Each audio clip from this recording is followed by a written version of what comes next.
Hi, welcome back to another video about Google Education, and today we are going to see how to use Google Slide.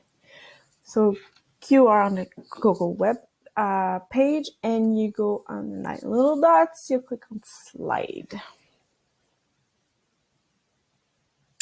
And Slide is basically PowerPoint, so you can use it to make some presentations.